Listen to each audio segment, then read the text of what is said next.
I am 96 years old, and nobody in my family expected that. They expected me to be the first one to go. I was the one who worked the hardest, slept the least, smoked for 15 years before I had the sense to stop, spent most of my 30s and 40s under enormous stress trying to keep a family fed and a business alive. I was supposed to go first. Instead, I am the last one standing. Every person who told me I was living wrong is gone. My cardiologist in 1972 told me to stop eating eggs. Said the cholesterol would kill me. He had a heart attack at 61, found at his desk on a Tuesday morning. My physician in 1988 told me red meat was slowly killing me, gave me pamphlets, told me to switch to margarine. He died of a stroke at 67, having eaten margarine on his toast every morning for 20 years. A man I was proud of every day of his life, told me in 2001 to start taking a statin drug. We argued about it for 2 years. I never took the pills. He retired at 58 because his knees gave out and his energy gave out.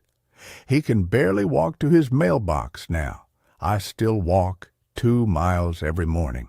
I am not telling you this to be cruel. They were good men, smart men, men who believed what they had been taught. I am telling you this because somewhere along the way we handed the knowledge of how to live over to corporations with advertising budgets. And we stopped trusting what our grandmothers knew. And the cost of that mistake is your life. I was born in 1929 in a small village in the mountains. No supermarket, no refrigerator until I was 19, no car until I was 30. What we had was a garden, a fishing boat, and my grandmother's hands that could turn almost nothing into something to 97. Her mother to 94. Her mother before that lived past 100 and died peacefully in her sleep. The women in my family did not die of heart disease. They did not die of diabetes. They did not spend the last 10 years of their lives in a chair, confused, unable to remember their grandchildren's names. They just went to sleep one night and did not wake up. Sharpen themselves until the very end. That is the only way I want to go. Now, here is something that should bother you. The top causes of death in the modern world: heart disease, stroke, diabetes, certain cancers, Alzheimer's. Almost none of them existed at today's rates 150 years ago. Not because people didn't live long enough to get them. They did. We have records. They just didn't get these diseases the way we do now. And what changed is not our genes. Human genetics don't change in 150 years. What changed is what we put in our mouths, what we do with our bodies, and how we live with each other. The science is not complicated. The food industry just needs you to believe it is. So let me uncomplicate it. The cornerstone of what I eat is olive oil. Real olive oil, not the pale yellow water in the supermarket for $4, extra virgin, cold-pressed, green and peppery, burns the back of your throat. I use it on everything, every single day for 60 years. That is not an accident. Legumes, lentils, chickpeas, beans of every kind. Poor people's food. My family ate it because we couldn't afford meat every night. And those peasants outlived the wealthy people eating steak every evening. Every region in the world where people live past 100 eats legumes every day. Every single one. Dark greens, spinach, kale, Swiss chard.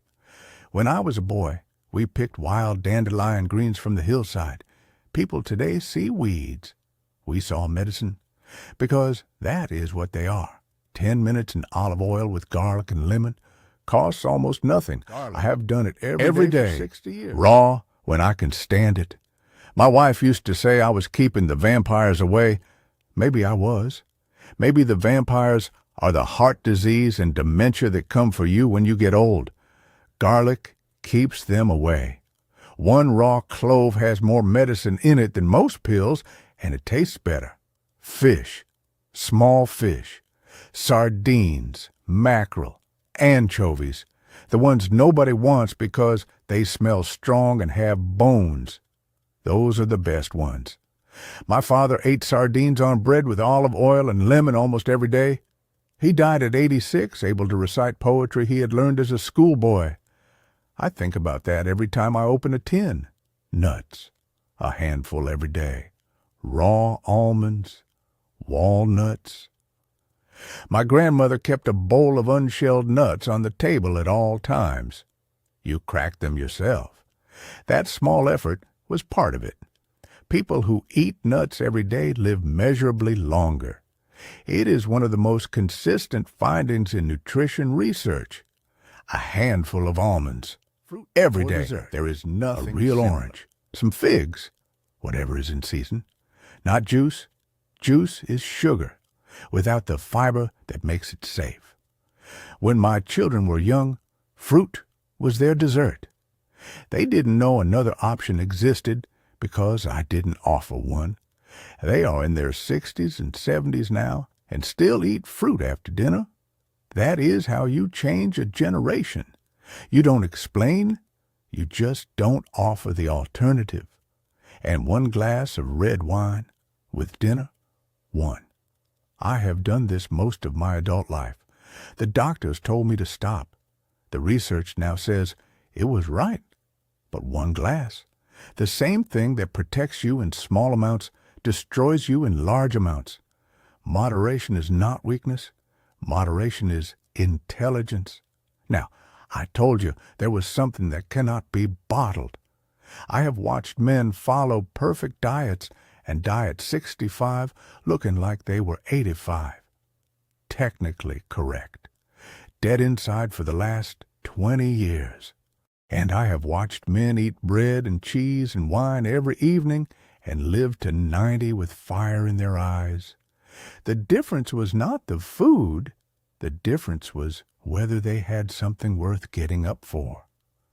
My grandmother woke up every morning to feed the chickens, to make bread, because grandchildren were coming that afternoon and she had promised them soup.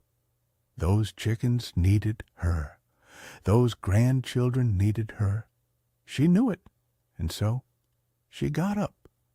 My neighbor, a brilliant retired professor, someone who had read more books than anyone I have ever known, he stopped working at 62. Said he had earned the rest. He was dead at 66. Not from disease, from nothing to do, from no one who needed him. Loneliness is not a feeling. It is a biological event. It raises your cortisol. It inflames your arteries. It shrinks your brain. Chronic loneliness kills you faster than smoking 15 cigarettes a day. 15 cigarettes a day. And we built an entire civilization designed to keep people alone in front of screens. And then we wonder why everyone is exhausted and dying young. So, what do? You cook something this week from scratch, with your hands, even if it is just soup, especially if it is just soup. You call someone you have been meaning to call for 6 months. A real call today. You go outside and walk, not for fitness, for the simple pleasure of moving through the world on your own 2 legs. You eat at a table once a day, without a screen, with a real plate. You taste what you're eating, and you find something that needs you. A garden, a grandchild, a neighbor who is alone, something that would notice if you didn't show up. Because the moment a person becomes unnecessary, the body begins the quiet process of shutting down. I have seen it too many times. Extraordinarily good at staying alive when it has a reason to. I have buried my wife. My brother, I have had cancer twice. I broke my hip at 82, and the surgeon quietly told my daughter to prepare for a reduced level of independence from her father. I walked out of rehabilitation in 4 months. There are no guarantees. My neighbor ate perfectly and still got sick. Life doesn't follow the rules we want. But the odds are not random. What you eat matters. How you move matters. Who you love and whether they know it matters. Whether you have a reason to get up tomorrow matters enormously. These things shift the odds slowly over decades until one day you look up and realize you are the last one standing, and you understand it was not luck. It was 10,000 small decisions, 10,000 times choosing the olive oil, 10,000 times choosing the walk, 10,000 times sitting at a table and eating it like your life. My grandmother taught me to make lentil soup when I was 6 years old. I made it this morning. Same recipe. Different kitchen. 90 years later. She has been dead for 60 years. And every time I make that soup, she is right there next to me. That is what living long enough means. Not the years. The accumulation of things worth carrying. Recipes and voices and the way someone laughed. Knowledge passed through hands and kitchens and patience. You carry the people who came before you. And one day, someone carries you. That is the only immortality any of us gets. And it is enough. Now go make something with your hands and eat it slowly with someone you love. If this reminded you of something you already knew but had stopped doing, send it to someone who needs to hear it.